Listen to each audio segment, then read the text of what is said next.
kalian stop dulu sambil nanti saya akan sedikit menjelaskan. Walaupun sebenarnya di SD sudah tahu gitu ya. Baik, di bab pertama ada asking repetition. Kedua ada expressing offers. Ketiga ada imperative sentence. Keempat ada expressing of congratulation. 5 there is, there are, dan seterusnya. Nah, kita bahas dulu dari yang pertama nih. Ada asking repetition. Dalam bahasa Indonesia juga ada repetisi, benar nggak sih? Repetisi sebenarnya berarti pengulangan. Repetisi berarti pengulangan. Kalau dalam bahasa Indonesia pengulangan itu bisa kata, bisa kalimat, bisa makna. Tapi dalam bahasa Inggris materi bab kalian asking repetition berarti bertanya berulang gitu ya.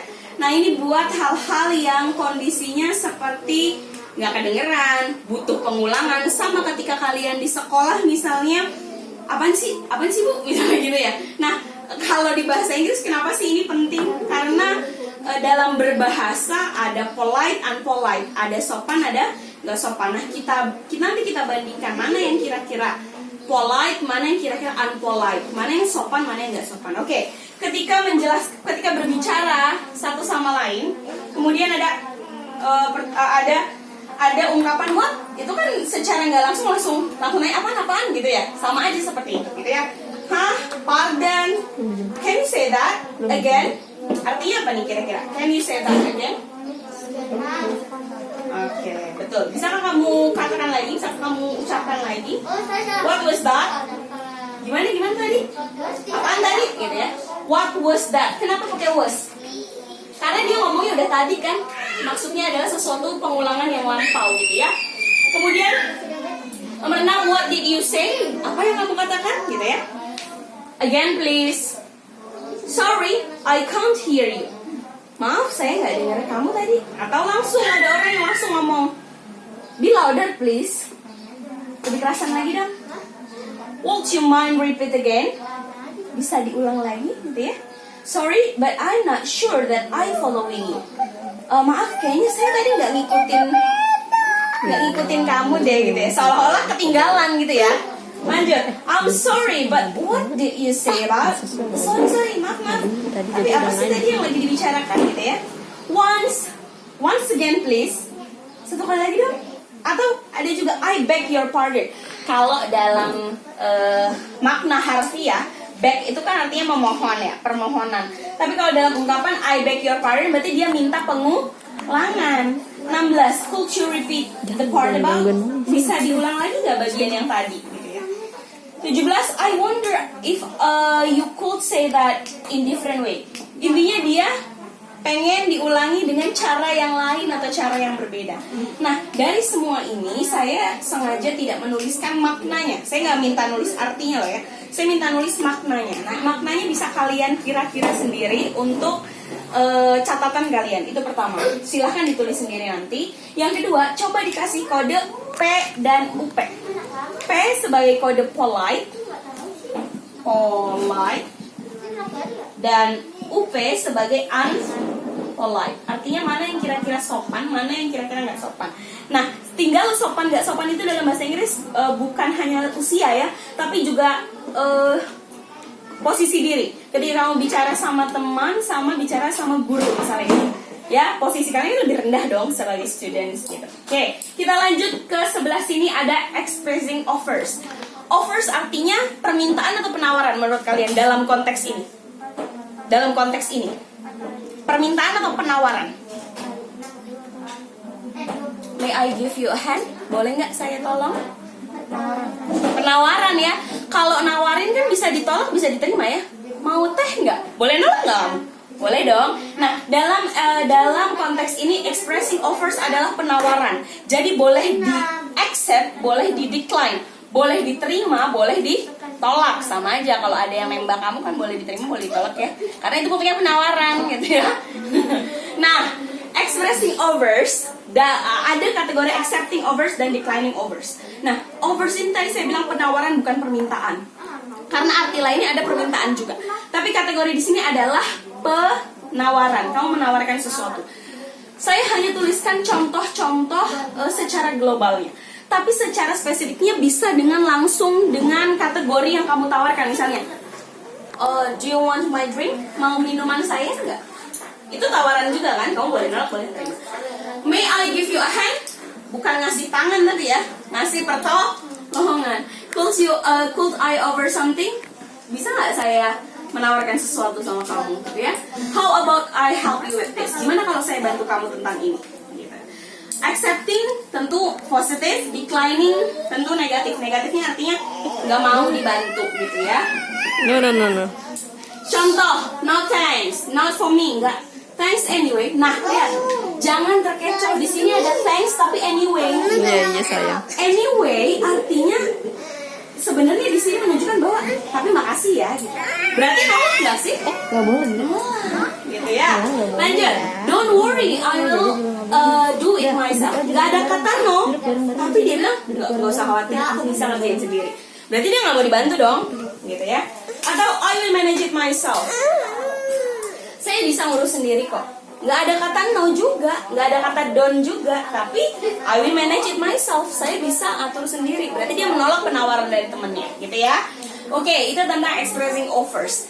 Yang selanjutnya adalah ada imperative sentence. Imperatif sebenarnya kalau dalam bahasa Indonesia imperatif itu adalah seruan. Imperatif adalah seruan. Dalam bahasa Inggris, imperatif saya tadi nulis beberapa cirinya di sini ya. Oke, ciri-ciri imperatif. Yang pertama, how to person doing something for you. Gimana caranya si orang, subjek lain, melakukan sesuatu buat kamu. Itu pertama. Yang kedua, pakai verb one. Namanya aja nyuruh, ya nggak sih? Pasti bukan sesuatu hal yang lampau. Maka pakainya verb one, itu cirinya. Yang ketiga, dia kalau ada yang pakai tanda seru, berarti dia strong emotion. Artinya ada sebuah penekanan. Bukan emosinya tinggi ya, tapi penekanan maksudnya itu. Oke. Kita kategorikan yang pertama ada command, artinya perintah. Yang kedua ada request, artinya permin. Yang ketiga ada direction. Direction artinya petunjuk. Ya. Oke, yang pertama ada command, artinya perintah. Kalau perintah tadi pasti dia cirinya strong emotion, maka dia pakai tanda seru. Ketika pakai tanda seru, bedakan antara ini sama ini. Ini sama ini. Go away. Sama Almira go away. Bu. Gitu ya. Nah, ini adalah yang tadi Iya, katanya Bu. strong emotion Iya. atau penekanan. Assalamualaikum. Yang kedua, Sama-sama, Bu. close the door. Perintah juga. Yang terakhir, listen to your teacher. Dan contoh-contoh lain. Banyak banget lah semen kamu mau nyuruh. Intinya kamu nyuruh kan. Yang kedua adalah request, permintaan. Nah, lihat di sini saya cuma nulis 2 tapi dengan titik-titik. Artinya ketika kamu merequest sesuatu, kamu bisa pakai 2 contoh. Would you and could you. Pernah nggak kalian belajar sebelumnya apa bedanya would you and could you? Gaisa, Kaila, Tega. Ada nggak? Atau sama aja menurut kalian? Gaisa mungkin. Enggak sih, kayaknya beda. Kayaknya beda, tapi maknanya sama nggak menurut kamu? Sama, maknanya sama ya. Intinya dia nawarin ya. Kayak gini misalnya, would you like to join us with us? Mau nggak kamu join sama kita? Atau yang kedua, could you like join us with us? Could you like to join with us? Misalnya gitu. Mau nggak kamu join sama kita? Dua-duanya sama maknanya, sama-sama ajakan, sama-sama seruan imbauan gitu ya. Tapi bedanya ada would, ada could. Sebenarnya would itu dari will, could itu dari can. Menurut kamu, mana konteksnya pada akhirnya berakhir kepada asalnya? Would dari will, could dari can. Bisa nggak kamu ikut kita? Gitu kan? Yang satu lagi, kira-kira mau nggak ya kamu ikut kita? Kan karena will artinya akan kan? Berarti akankah kamu ikut sama kita? Gitu. Pada akhirnya kembali ke makna awalnya. Maka ketika membuat kalimat pakai would you misalnya, would you mind to open that door please? Mau nggak kamu tutupin pintunya? Memaksa nggak ini? Enggak kan? Yang kedua, could you check your email? Could you check your email? Bisa nggak kamu cek email kamu? Lebih memaksa daripada yang would. Berarti kalau kamu bentuknya penawaran dalam low emotion, emosi yang rendah atau penekanan yang rendah, kamu pakainya would. Karena itu pure tawaran.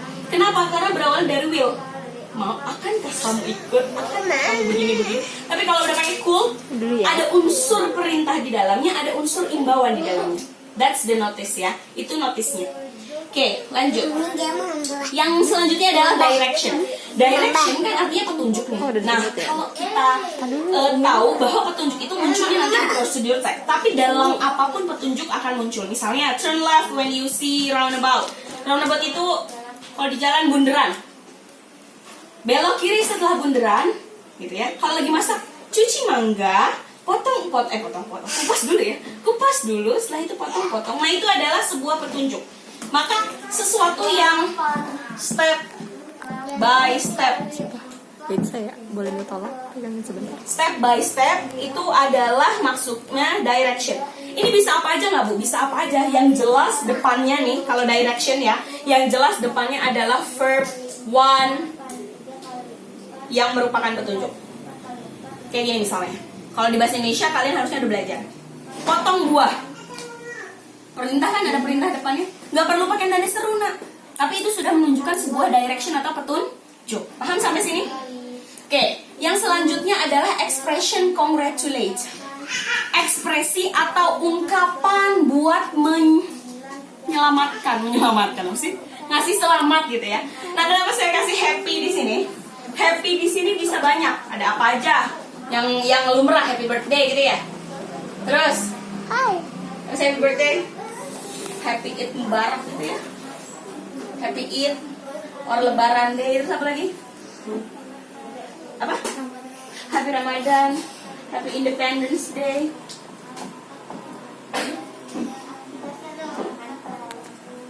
Nah, semua yang happy deh itu depannya, termasuk congratulate.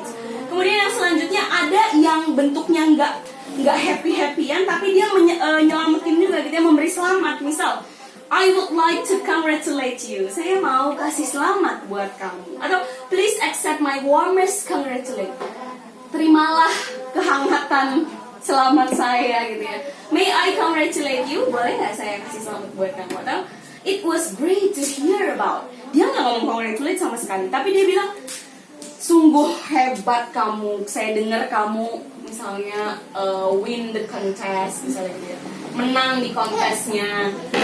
Ada kata great to hear about. Itu juga nyelamatin kan, maksudnya kasih selamat kan. Nah, kayak gitu contoh-contohnya gitu ya. Itu adalah 4 bab awal di kelas 8. Nah, selanjutnya nanti akan saya kasih instruction kamu harus apa. Jadi off dulu ya, thank you.